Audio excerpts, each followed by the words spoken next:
Bíblias abertas? Primeiro livro de Samuel, no capítulo 24. Palavras, palavras e palavras não são apenas palavras. Capítulo 24, versículo 1, diz assim a Bíblia, leia comigo, por favor. Tendo Saul voltado de perseguir os filisteus... Ei, qual é a parte do leia comigo que você não me acompanhou aqui? Me largou sozinho. Tendo Saul voltado de perseguir os filisteus, para um minutinho, presta atenção agora. Olha bem a frase que segue aí, olha a expressão. Repita. Foi-lhe dito. O que foi dito a ele? Eis que Davi está no deserto de En-Gedi. Leia agora comigo, por favor, o versículo de número 9. Disse Davi a Saul. Qual foi a pergunta que ele fez? Por que dás tu ouvido às palavras dos homens que dizem, Davi procura fazer-te mal? Em 1519, eu comecei em rádio. Eu era um garotinho, claro, em 1519.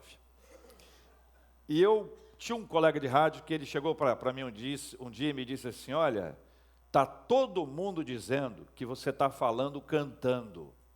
E o locutor, quando fala cantando, ele fala assim, alô, Igreja das Américas, bom dia, tudo bem? Essa é a expressão.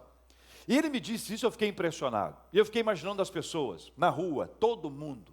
Pessoas nas praças, padarias, nas lojas, shopping não tinha naquela época ainda. As pessoas reunidas e diziam, olha, o JR está cantando. Me preparei, sequei, falei um pouco mais firme, tirei essa musicalidade toda, porque eu sou muito musical, vocês sabem disso, extremamente musical, é impressionante, né, Paulo? Impressionante. E aí, passou uns dias, ele me encontrou e disse assim, está todo mundo dizendo que você está cantando. Aí eu fiquei bravo e perguntei, quem é todo mundo? E aí eu fiz uma frase, se todo mundo não tiver nomes, todo mundo não existe. Concorda comigo ou não? Se todo mundo não tiver nomes, todo mundo não existe. Cuidado com os manipuladores de opinião. Eles não dizem, mas dizem o que gostariam de dizer por meio de pessoas que jamais disseram o que disseram que disseram. Concorda? Repita. Hein? Dá não, né? Eu vou repetir aqui, eu preciso ler também. Eles não dizem, mas dizem o que gostariam de dizer por meio de pessoas que jamais disseram o que disseram que disseram. Pode botar no Face. Pode botar no Face, aquelas frases de impacto. Saul queria acabar com a vida de Davi, matá-lo, exterminá-lo. E essa história começou quando Davi voltou daquela batalha épica que você conhece, vencendo o gigante Golias. E quando ele chega no arraiá, acontece uma coisa muito interessante, no arraiá das Américas.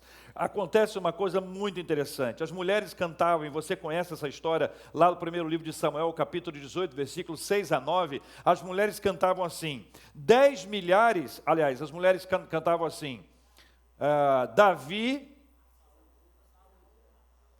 Saul, todo mundo gostando de ver, está interativo o negócio, é assim meu agora, pode continuar. Saul feriu seus milhares, porém, Davi, os seus 10 milhares. Então, elas cantavam. Saul feriu os seus milhares, porém, Davi, os seus 10 milhares. E quando essa música chegou aos ouvidos de Saul, ele se indignou. Ele ficou bravo. Bateu o quê? Inveja, dor de cotovelo. Isso é uma coisa muito comum hoje. Hoje em dia eu estou falando, atualmente, dor de cotovelo. E aquilo deu a ele uma inveja. E esta inveja produziu nele uma amargura. E essa raiz de amargura gerou nele um ódio.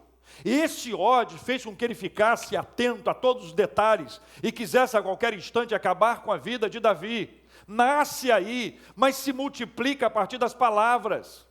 As pessoas começaram a dizer, abre o olho com esse Davi. As mulheres estão cantando, olha, o povo está querendo ele. Cuidado que daqui a pouquinho você perde a coroa. E Saul partiu para cima dele, a ponto de Davi ter que se ausentar da sua região, ir morar, sabe com quem? Sabe com quem que Davi foi trabalhar? Filisteus. Golias era filisteu. E ele vai, nesse exílio, conviver com os filisteus e oferece a eles aquilo que ele tinha habilidade, batalha. E ele se torna um líder de um exército, que não era um exército de filisteus, mas um exército de estrangeiros, pessoas que saíam de todos os lugares e trabalhavam com ele, em prol ou em busca de algum tipo de recurso, tem vários nomes isso. E eles estão ali nessa batalha, batalham para lá, batalham para cá, enquanto Saul continua a perseguir Davi, querendo de toda forma matá-lo. Nesse texto que nós estamos lendo, é uma oportunidade extraordinária que Saul tem para perseguir e matar Davi, mas Deus reverte essa história de uma maneira linda. Davi sabe, descobre que o rei está em busca dele, e acontece um fenômeno curioso, porque no ambiente bélico, você sabe, ou as pessoas matam ou as pessoas morrem. No ambiente bélico, cada oportunidade que aparece para dar fim ao inimigo, ela é aproveitada. Se ela não for aproveitada, ela se dá como uma grande oportunidade perdida, e este inimigo que não foi alcançado, pode ser o inimigo que vai te alcançar depois. Isso no ambiente bélico. Versículo 4 mostra a fragilidade. Todo mundo tem pontos fracos. Saul entra numa caverna e vai cumprir ali aquelas suas necessidades básicas.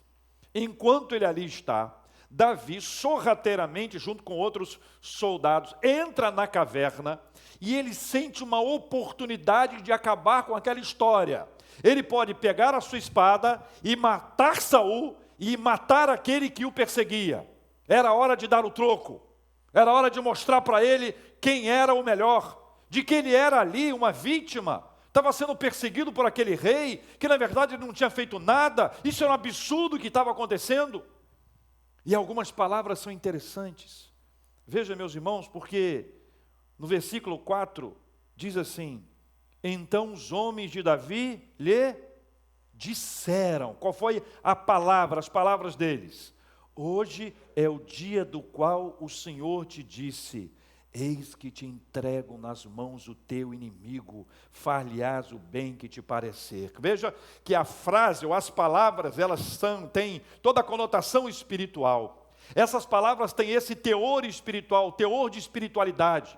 Eles apresentam essa palavra como se essa palavra pudesse gerar para a vida dele, naquele instante, esse impacto espiritual, e ele, de posse dessa palavra, não apenas as palavras deles, mas essa suposta palavra de Deus, ele pudesse ali cumprir aquilo tudo. O que Davi faz? Quietinho, ele vai lá na orla, na roupa de Saul, corta. Quando ele corta e pega um pedacinho da orla de Saul, o seu coração dispara. Veja o que diz a palavra do Senhor, meus irmãos, no versículo de número 5. Sucedeu, porém, que depois sentiu Davi bater-lhe o coração. Por quê? Por ter cortado a orla do manto de Saul. O seu coração acelerou. Sabe quando a gente se depara com uma circunstância em que a gente fez alguma coisa errada? Quando o nosso coração se entrega a uma certa ansiedade, quando nós percebemos que não deveríamos ter feito aquilo, foi o que Saul sentiu. O seu coração bateu no sentido de disparou, coração acelerou, ele ficou apreensivo com aquela história, porque ele sabia que ele não estava apenas tocando na orla da veste do rei, mas ele estava tocando na orla da veste de ungido do Senhor, e não se toca no ungido do Senhor, é o que diz a palavra de Deus. A Bíblia diz no versículo 6, e disse aos seus homens: o Senhor me guarde de que eu faça tal coisa ao meu Senhor, isto é, que eu estenda a mão contra ele, pois é o ungido do Senhor. Deixa eu te explicar uma coisa. Algumas questões nossas, elas não são entre nós, A e B, certo? Você é A e fulano é B. Não são entre A e B. Não são entre B e C, não são entre C e D, é sempre entre nós e Deus. A nossa relação é essa. A perspectiva é essa, entre nós e Deus. Nós não fazemos o que queremos, não é porque nós não podemos, não é porque a pessoa não merece, é porque nós temos temor de Deus. Ao não tocar o ungido do Senhor, Davi estava revelando o seu temor de Deus. Ele não queria desonrar a Deus, ele não queria desagradar a Deus, ele não queria entristecer a Deus, por isso ele age assim. O ungido do Senhor é alguém extraordinário, mas a questão não era apenas o ungido, era o do Senhor. Essa propriedade do Senhor é aquilo que acontece quando alguém recebe o Espírito Santo na sua vida. Quando se torna templo do Espírito Santo, santuário de Deus, ao nos tornarmos santuário de Deus, a nossa visão sobre o outro muda. E nós não podemos conviver com as pessoas agredindo-as, como se elas não tivessem essa propriedade de Deus.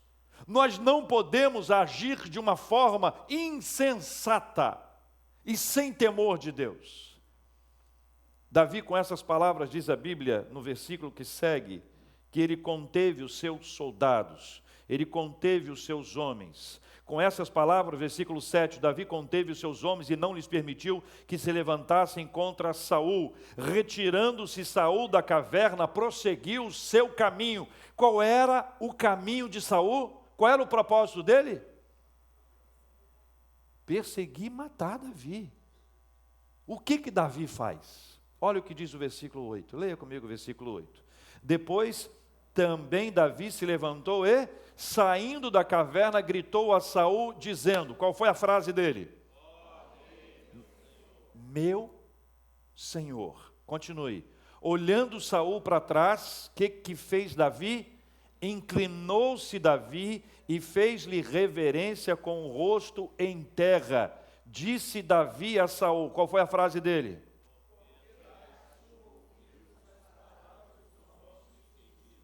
Davi procura fazer-te mal. A primeira postura dele é de reverência.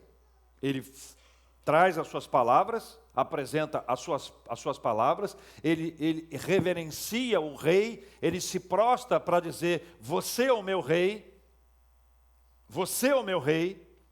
Depois ele apresenta a sua questão, que é a chave para o nosso entendimento.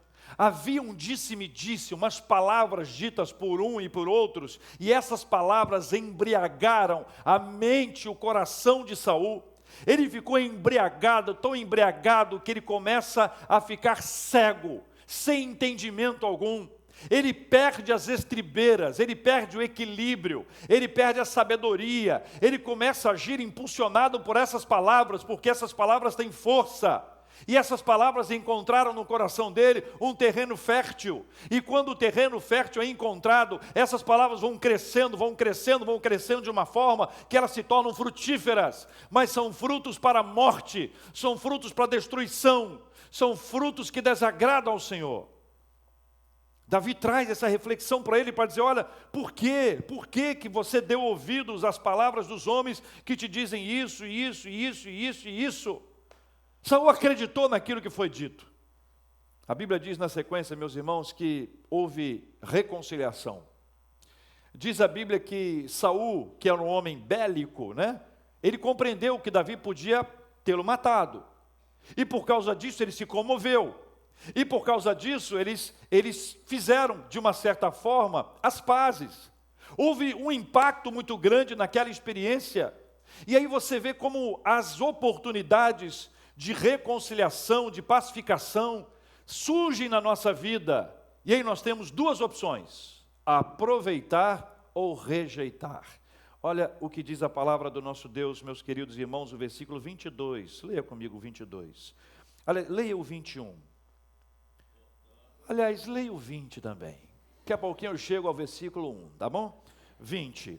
Agora, pois, tenho certeza de que serás rei, e de que o reino de Israel há de ser firme na tua mão. Isso é Saul para Davi, tá? 21. Portanto, jura-me pelo Senhor, que Senhor? Senhor Deus, que não eliminarás a minha descendência, nem desfarás o meu nome da casa de meu pai. Olha que apelo bonito. Saul fez um apelo, Saul reconheceu que a atitude de grandeza, de submissão e de temor de Davi fazia com que ele fosse reconhecido como um rei. Certamente, Davi, você vai ser o rei. Aí o versículo 22 tem uma chave aí, leia comigo. Então jurou Davi a Saul, e este se foi para sua casa. Quem é que foi para sua casa? Saul. Aí lê o restante. Porém, Davi e seus homens subiram a um lugar seguro. Por que será? Por que será? Por que tinha que ser um lugar seguro, que é para nos dizer que Saul não sabia para onde Davi ia? Saul, quando foi, não sabia para onde Davi tinha ido. Para um lugar seguro. Por que será? O que será que está por trás dessa frase? Veja, irmãos, existem pessoas que aproveitam as oportunidades para reconciliação. E outros são como Saul. Vire a página, capítulo 26. Versículo 1. Leia comigo, por favor. Vieram os... Esse é difícil, né, gente? Hein? Zifeus, parece aqueles filmes, né? Desses filmes, vamos lá. Vieram os zifeus a Saul, aonde eles foram? A Gibeá e disseram, olha a força das palavras, disseram o quê? Não se acha Davi escondido no outeiro de Aquila, defronte de Gesimon?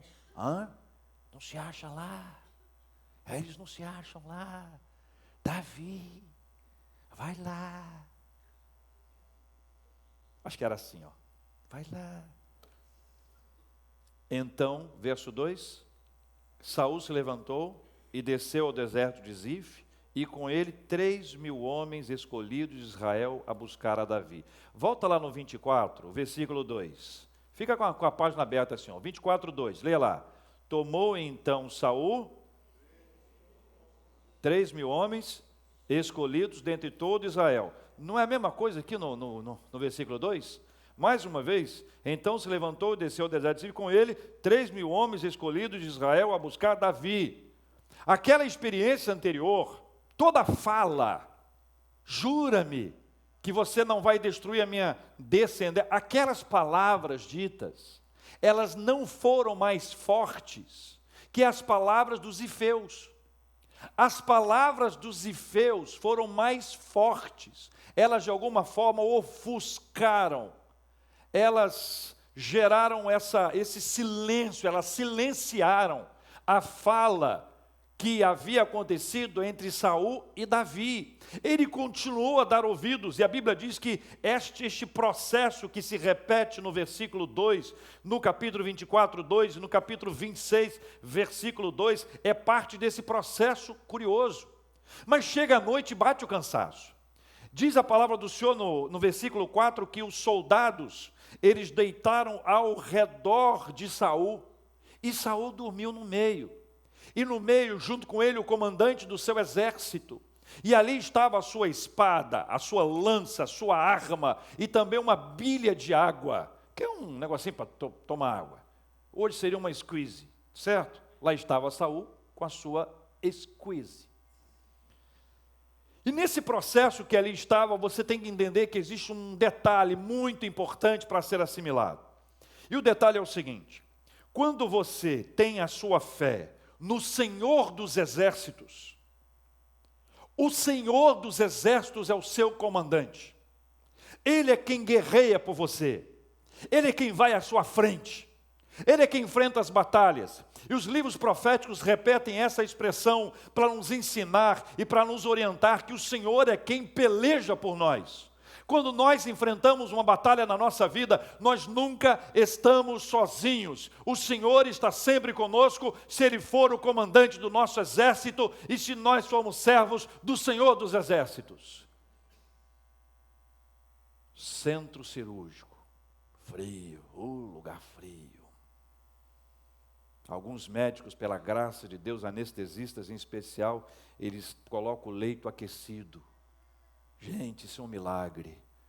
Primeira vez que eu experimentei esse leito aquecido, eu me lembrei que a Bíblia diz que Deus afofa o leito. Eu disse, Senhor, agora o Senhor foi longe demais. Além de fofinho, estava quentinho. A gente não pode ir com as pessoas. Uma pessoa amada nossa entra no centro cirúrgico, nós vamos ficar lá fora, a não ser que você seja médico. Se não for da área médica, você tem que ficar lá fora. Mas quem vai à nossa frente? O Senhor vai à nossa frente. Para o trabalho, para a batalha, para a conversa, para uma consulta, para uma reunião, para alguma questão especial, o Senhor está sempre diante de nós, se nós formos servos do Senhor dos Exércitos. Mas Saul havia experimentado uma migração disso. A confiança de Davi estava no Senhor, mas a confiança de Saul estava nele, nas suas capacidades, no seu exército. Escolhe 3.000 homens, 3.000 homens tecnicamente escolhidos, selecionados e preparados para cooperar, para que pudessem prender a Davi e dar cabo de sua vida e tirar aquela possibilidade, aquela sombra para o seu reino, alguém que poderia a qualquer instante ocupar o seu lugar, como se o lugar em que ele tivesse ocupado, tivesse sido ocupado pelos seus méritos. Nós não precisamos ter esse tipo de medo. Quando Deus coloca você em algum lugar, ninguém vai tirar, porque é Deus quem coloca, só quem tira é o Senhor. Mas a confiança de Saul saiu de Deus e foi para os seus homens. E esse retrato é interessante, ele no meio, comandante dele aqui, mas ele era o comandante em chefe, como os americanos gostam de falar, ele era o chefe de todos, ele era o grande líder, ele estava aqui, todos ao redor, e Deus permite que Davi saiba. Davi vai lá, e chama 2, e dos 2 ele chama 1, ele diz para os 2, quem vai comigo? Era uma coisa simples, 3.000 homens escolhidos, Saul cheio de ódio, um comandante com ele ali, era só isso, nós vamos entrar lá, pegar a lança e pegar a bilha de água, era só isso, não era fácil? Dos 2, um diz, eu vou, o outro deve ter dito,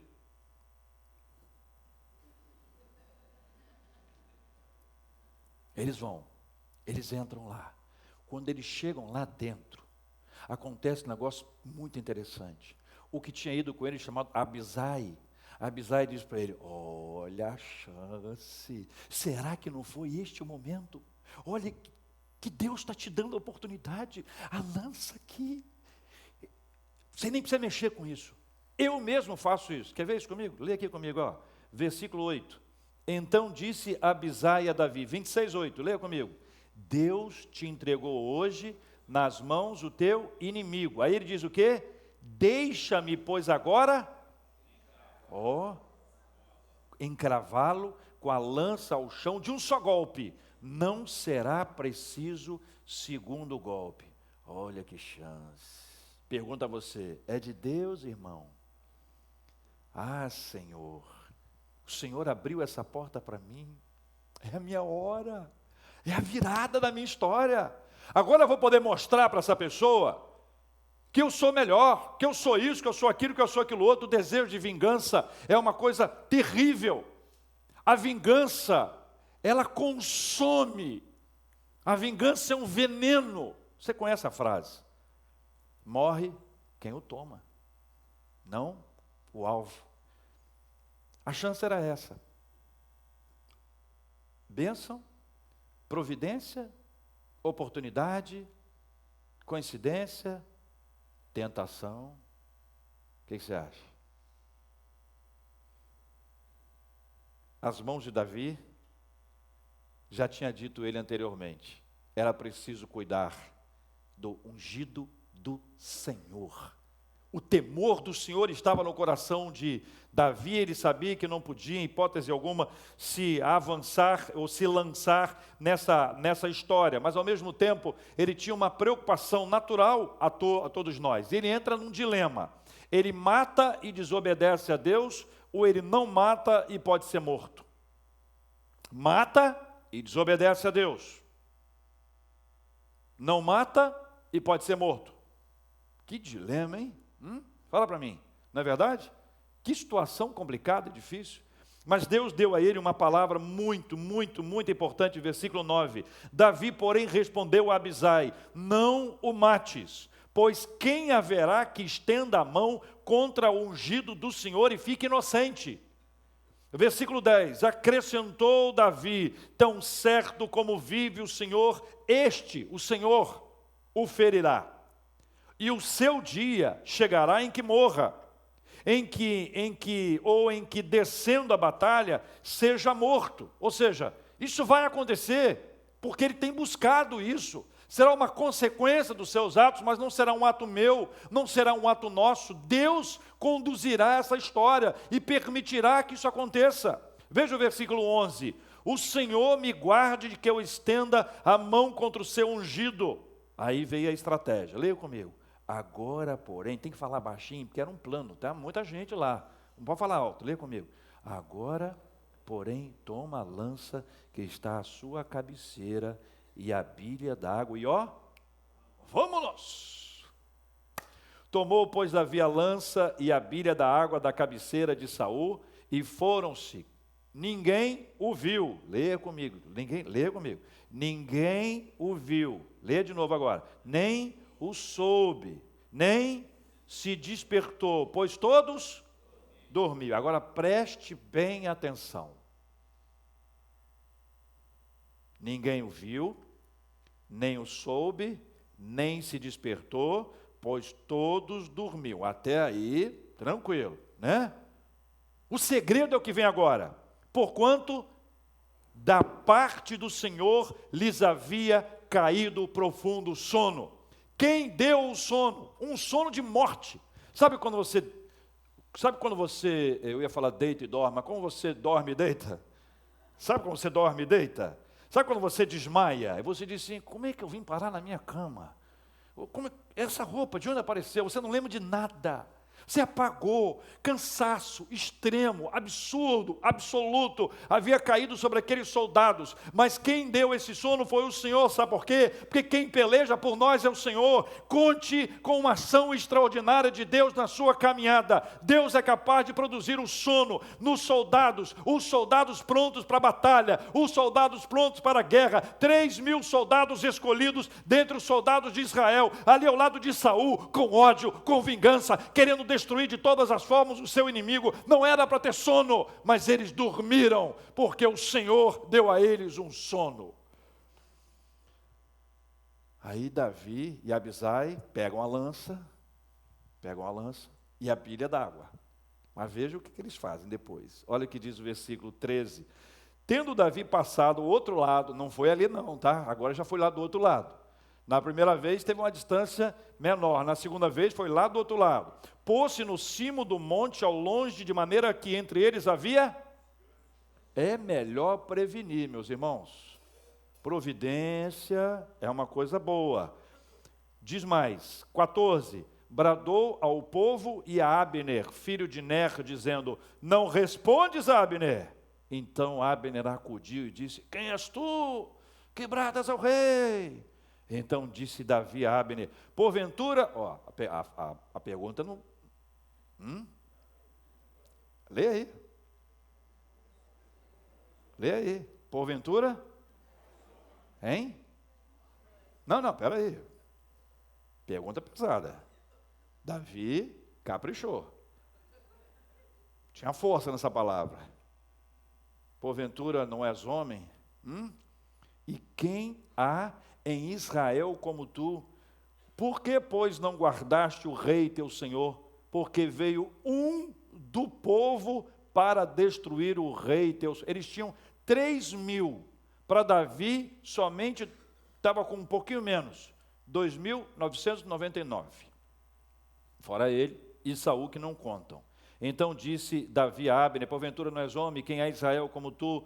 Por que, pois, não guardaste o rei teu senhor? Porque veio um do povo para destruir o rei teu senhor. 16. Não é bom isso que fizeste, tão certo como vive o Senhor, deveis morrer. Vós que não guardastes o vosso Senhor, o ungido do Senhor, vede agora onde está a lança do rei e a bilha da água que tinha a sua cabeceira. E veja, Davi não falou isso para dar uma palavra de morte, não. Ele estava dizendo: olha, você não poderia ter dormido sem proteger o rei. Davi estava zelando pela vida do rei. Podia ter morto alguém que o perseguia. É lindo ver como o cristianismo, como a mensagem de Cristo já está presente no Antigo Testamento. Quando a Bíblia diz, quando Jesus diz que nós devemos amar os nossos inimigos e orar pelos que nos perseguem, orar a favor, tá? Senhor, quebra a perna, vai de leve. Um pino só tá bom. Não é isso, não. Jesus é maravilhoso, Ele nos traz essa ideia que a palavra de Deus se declara diante de nós. Sabe o que acontece após isso aqui? Eles fazem as pazes. De novo. Chora e tudo. Há uma reconciliação, eles se abraçam. E volta a história. Só que agora acontecem algumas cenas muito interessantes. A primeira delas, meus irmãos, ela vai acontecer que Davi volta ao convívio com os filisteus. E os filisteus dizem para ele assim, vai ter uma guerra contra Israel. Davi, se prepara, vamos embora, conta comigo. Aí um dos príncipes dos filisteus diz assim, não, é melhor não levar Davi, porque ele pode chegar lá e ficar a favor de Saul, como está acontecendo aí. Toda hora eles fazem as pazes. Vai que ele se arrepende, fica do lado dele e a gente é que morre. Ele não vai. Davi ficou triste. Um dos príncipes dos filisteus, que era mais próximo dele, contou isso para ele. Ele não foi. Ele foi para casa. Ele morava numa cidade chamada Ziclag. Quando ele chega na cidade de Ziclag, ele percebe uma coisa muito sofrida. A cidade tinha sido destruída. E foram levadas cativas as esposas, os filhos. A história é longa, mas eu vou resumir. Ele orou ao Senhor e disse, Senhor, o que eu faço? Se eu for atrás, eu pego? Vai atrás. Você pega. Davi obedeceu ao Senhor e foi. E foi uma luta também épica, e pela graça de Deus ele volta com as mulheres, com os filhos, reconstrói a cidade.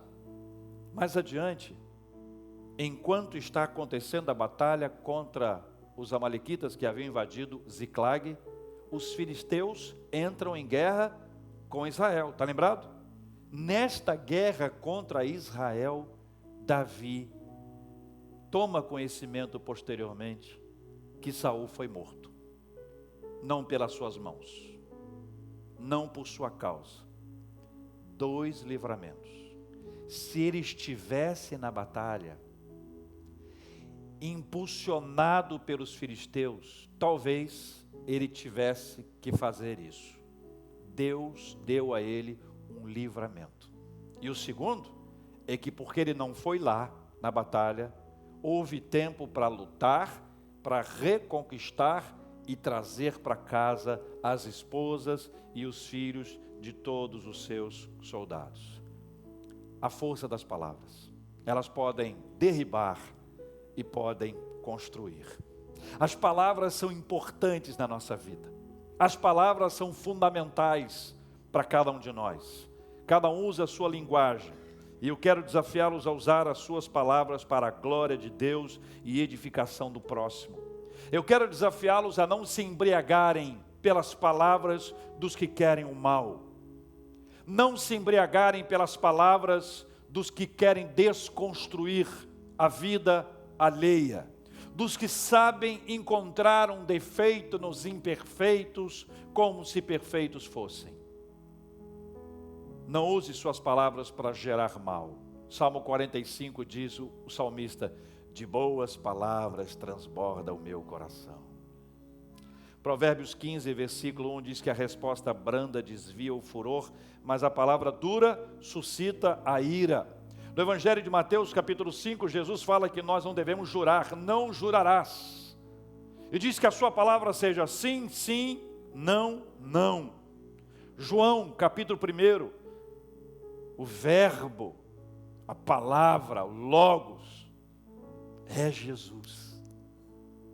O Salmo 19, versículo 4 diz, que as palavras dos meus lábios e o meditar do meu coração sejam agradáveis na tua presença, Senhor, rocha minha e redentor meu.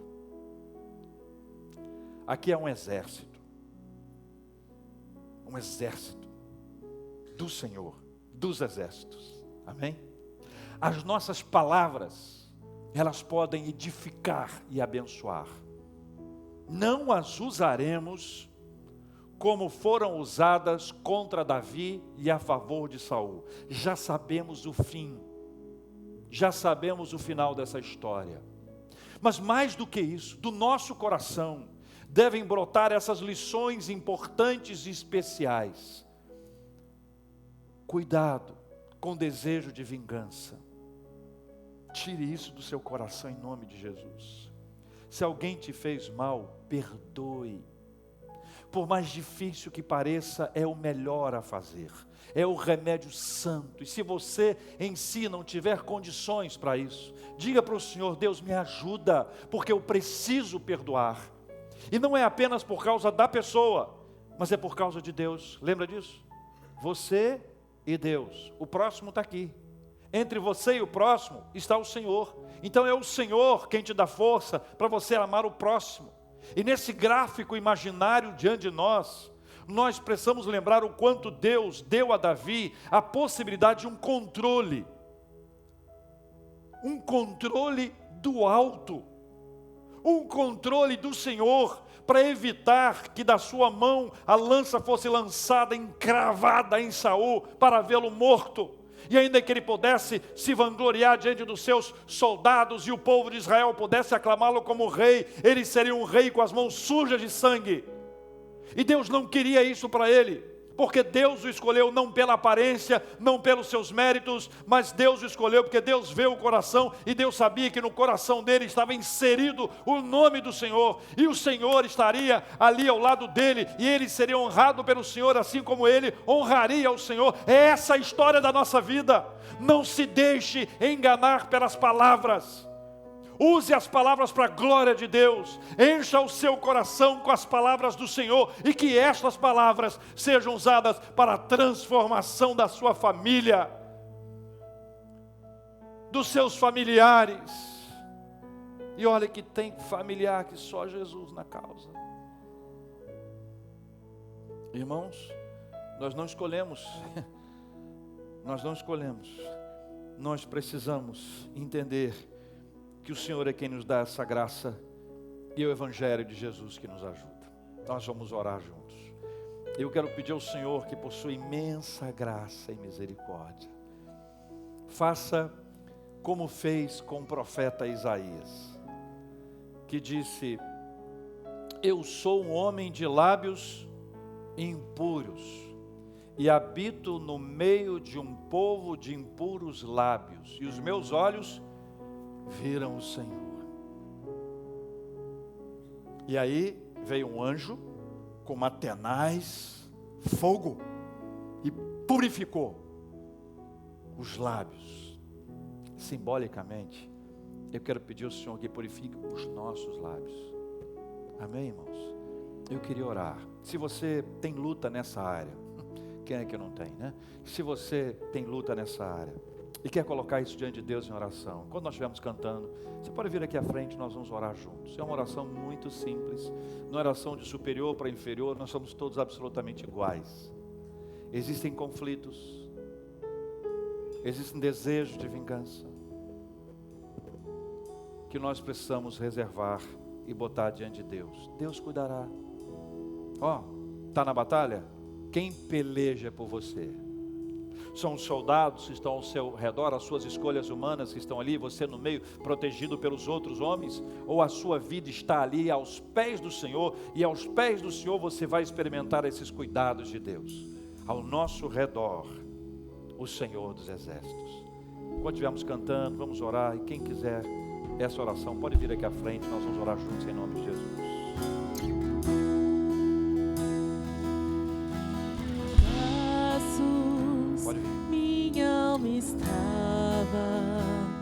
Mas por tua graça efeito sou, sem nada em troca, fui resgatado,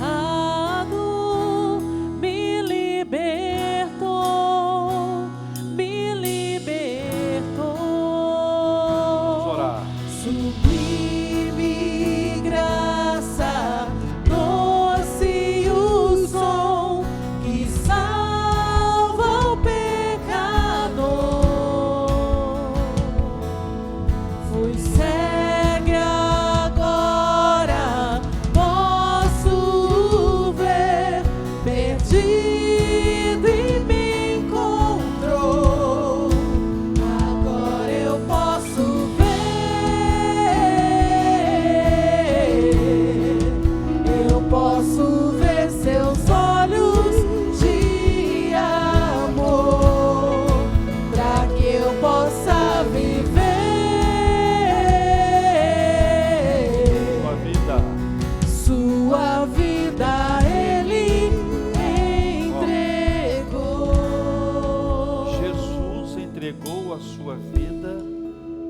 para nós vivermos.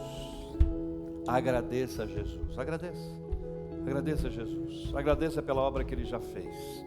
Agradeça pela obra que Ele está realizando na sua vida. Pai, nós confessamos a nossa dificuldade. Nós afirmamos o quanto precisamos dessa graça do Senhor. Não temos em nós mérito, autocontrole suficiente para lidar com isso. Sabemos o quanto o desejo de vingança é mau, mas o quanto ele é forte. Tenha misericórdia de nós em nome de Jesus.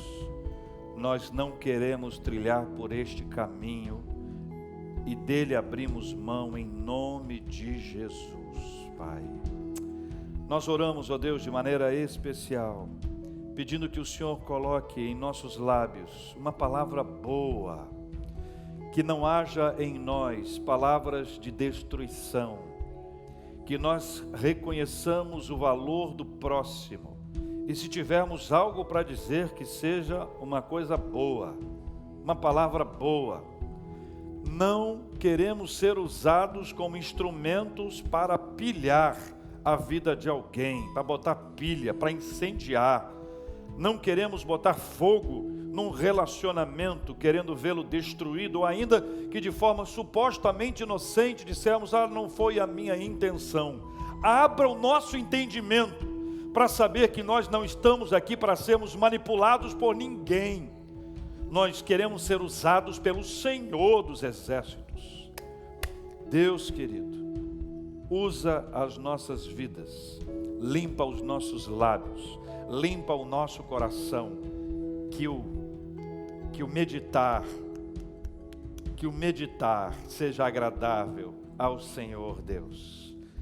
Usa cada um de nós e vá adiante de nós, nas nossas batalhas, nas nossas pelejas, nos lugares em que nós não podemos entrar, nas questões que não estão ao nosso alcance, naquilo que nós não temos condições de operar, de realizar, de viabilizar. Vá adiante de nós, naquilo que está ao nosso alcance, dá-nos força para lutar, coragem, fé, esperança, para caminhar e para lutar em nome de Jesus. Mas quando isso não acontecer, permita que os nossos olhos sejam abertos para que vejamos que maior que qualquer exército inimigo é o exército do Senhor, e ainda que nós estejamos cercados de pessoas, além das pessoas e acima de todas as pessoas está o Senhor ao nosso lado.